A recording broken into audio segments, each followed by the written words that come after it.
I've tried a lot of antivirus software over the years, and when something better comes along, I switch. That's why I've moved to WebRoot Essentials.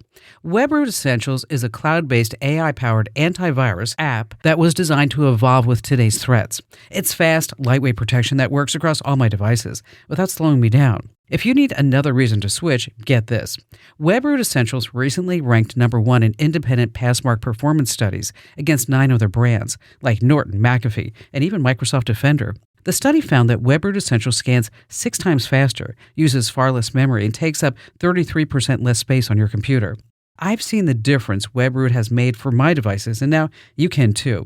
My listeners get 62% off WebRoot Essentials at webroot.com/Kim. Get the #1 ranked antivirus protection for just $19 a year right now at webroot.com/Kim. webroot.com/Kim. Go now while you're thinking about it. webroot.com/Kim. Every day, you're exposed to more AI-generated images, correspondence, and stories that not too long ago were produced by humans. There are 2 fully AI-generated tracks in the Apple Music Top 10 list right now. Eddie Dalton's Another Day Old and another Eddie Dalton song called Somewhere Along the Way. If you're given a choice between an AI-generated product and a human-created product, would you discriminate and buy the one by a real person? A growing list of brands and companies believe that you'll choose humans if given the choice. American Eagle Outfitters, for example, is using actress Pamela Anderson and a graphic saying, "No AI-generated bodies or people." Dove Beauty products guarantee that the women's faces you see are real. What about you? Do you even care? Speaking of AI, if you're tired of all the hype, be sure that you sign up for my free newsletter. You're going to love it. Comes out every Thursday. SplashofAI.com. Next up, a call from my weekend show, The Kim Komando Show. Enjoy! You know that glow that you see on people just seem to radiate health. It's not just great lighting. It's what's happening inside their body. And one of the best kept secrets to looking and feeling amazing is collagen. You see, as we age, our bodies naturally produce less collagen, which can lead to wrinkles, thinning hair, brittle nails, and just feeling less flexible than we used to. But the good news is that you can support your body naturally. With high-quality collagen from Native Path, you're giving your body the building blocks it needs to support smoother looking skin, stronger nails, and shinier hair. And some studies also suggest collagen supplements may help support bone health too. You see, it's not about turning back time. I know we want to do that, but we just can't. It's about feeling your best at any age. And right now, as a Kim Komando listener, you can get Native Path Collagen for just a fraction of the retail price, plus free shipping and a free gift bundle. Just go to getnativepath.com/Kim. That's getnativepath.com/Kim. These statements have not been evaluated by the Food and Drug Administration. This product is not intended to diagnose, treat, cure, or prevent any disease. Individual results may vary. I'm your host, Stassi Schroeder. Welcome to Tell Me Lies, the official podcast. What's the most unhinged thing of season 3? Steven, because he's so evil. I do think he is misunderstood. You see everyone face consequences. It's intoxicating. The writers just know how to trick you. There's always a twist in this show. It's nothing you would expect. Tell Me Lies, the official podcast, now streaming, and stream the new season of Tell Me Lies on Hulu and Hulu on Disney+. Kevin in Suffolk, Virginia. Hi there, Kevin. Hi, Kim. Thanks for taking my call. I kind of got myself into a pickle with a scam on my phone when I thought it was calling Apple support. My phone started to not play on the CarPlay, and then it stopped charging. And I'm getting ready for an overseas trip, and I've got to have it to where I can charge. So I thought, this is easy. I'll just call up Apple support. I just signed up for the extended warranty. And interestingly, when I asked Siri to call Apple support, it said, it's not in your contacts. We can't make the call. I thought that was odd. So I had to do it myself real quick on Google search and clicked on what I thought was Apple support. Got the page that looks just like Apple support, clicked on the number, wasn't thinking. I'm just calling out to try to get my iPhone fixed. And I am normally, probably like most people today, are real leery and suspicious of any emails coming in that say click here or, do something that sounds unusual.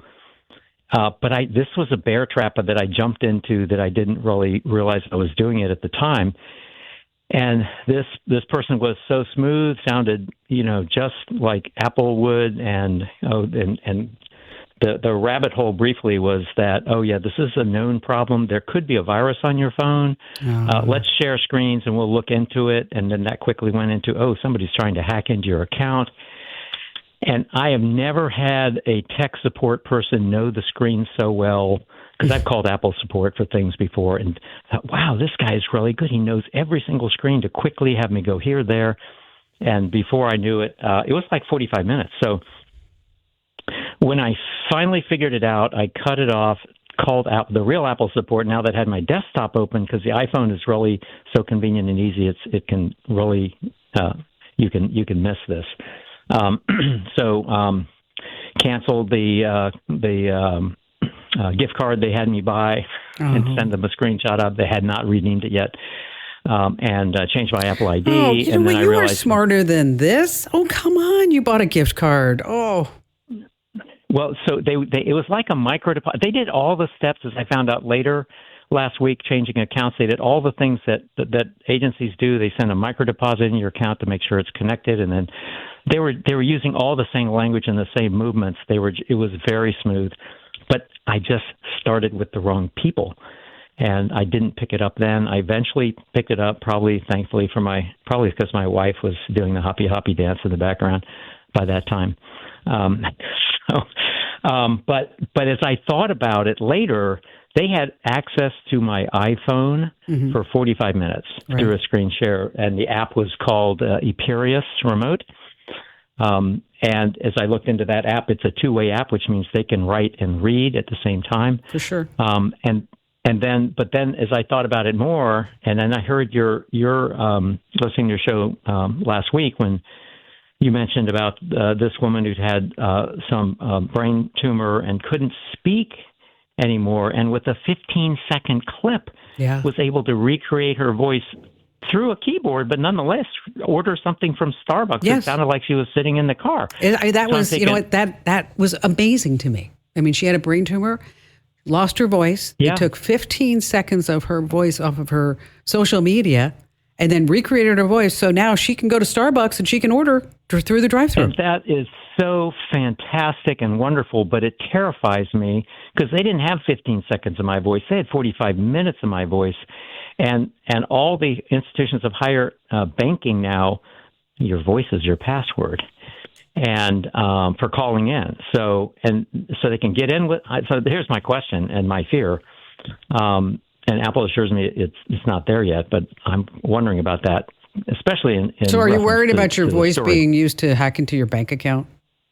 Exactly. Okay. And set up new accounts. Okay, that can happen.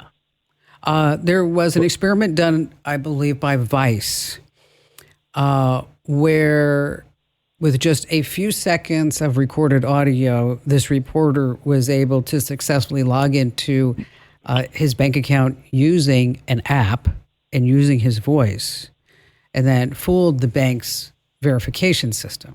I mean, so realistically, can this happen? Yeah, it can. Is the banking industry freaked out about it? Yeah, they are. Are they trying to figure out other ways to do this? Yes, they are. And so with your bank, I'm not sure where you bank, but you want to set up various precautions that if something happens with your bank account, somebody wants to withdraw some money, somebody wants to transfer some money, that there are checks and balances. And like, for example, there are a lot of checks and balances on my accounts. I have, if I want to do certain transactions, is that I have an authenticator app on my phone, and I have a 6-digit number that I have to punch in. That digit, those numbers change every 30 seconds. Okay. Sure. With my Morgan Stanley accounts, if I want to transfer, they send me the e-authorization. I have to log in. They send me another passcode through a text message. So I got to get that. I mean, you have to jump through a lot of hoops, but we're talking about our money. Okay. Yeah. Okay. And it's really kind of terrifying because it's just there in the background, and I'm really thinking of deactivating my voice passwords, because for anything else, when you log in, it's 2-factor authentication. they send you a text on your phone. You have to plug it back in, like Duo or something like that, or plug it back in their website. Yeah, and so, but you're smart. You're smart to think about this because it's a valid concern. You're not being paranoid. You're not being crazy. You're not thinking like, oh, the world's ending. No, we're just being realistic. That if you have money in a bank account, I would change accounts, by the way, because they could have duplicated your entire phone and they've gotten anything that you had on that phone. Any email that you got, anything that they have and that you have on that phone, they could have just got a complete copy of it. That two-way data transfer, that's the big key there. Call your bank up. Say, I'm concerned about this. What can we do? If somebody says, oh, don't worry about that. That's never going to happen. You need to find a bigger bank. You need to find a better bank. Maybe you need to go sit down and talk to the branch manager. Maybe you need to have multiple accounts. That's what I do, by the way. I do. I have various accounts for different uses, but the money's put out all different places. I do that really because of the FDIC insurance, just to let you know. Over a certain amount, the bank goes under. That's always been like a kind of a weird, in the back of the mind, fear for me. But you need to make sure that your banking app is locked down. And for God's sake, don't Google search customer service numbers. If you need them, we have them on commando.com. Just type in whatever you're looking for, customer service number, because that's how you're going to get taken. Kevin, thanks for your call today. Hey, if you love staying tech ahead, then you're going to love. I'm talking about my free newsletter called The Current. Join almost 1 million folks who get it every single day. It's quick, smart, and only takes 5 minutes a day. Yes. Sign up right now at getkim.com. That's getkim.com.